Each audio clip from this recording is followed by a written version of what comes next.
गोटे सुखिला दियो 10 टଙ୍କା दियो एई नियो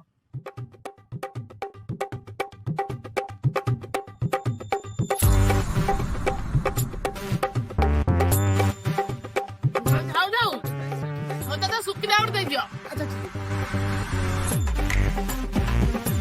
भाई होता आउ 10 टଙ୍କା दे दियो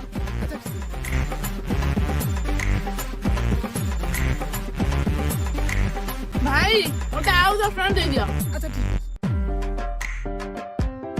मैडम आपण 30 टका हेगला होता आउ 10 टଙ୍କା दे दियो अच्छा भोनी तुम तो एका थरे खाई पातन 30 टका रे थरे थरे करी खाइलो ମୁଁ ନା ତମେ କହିଲେ ଥରେ କରେ ଗୋଟେ ଶୁଖିଲା ମିଳିବ ମୁଁ ସେଇଥିପାଇଁ 3 ଥର କରି ଖାଉ 3ଟା ଶୁଖିଲା ମିଳିବ ବୋଲି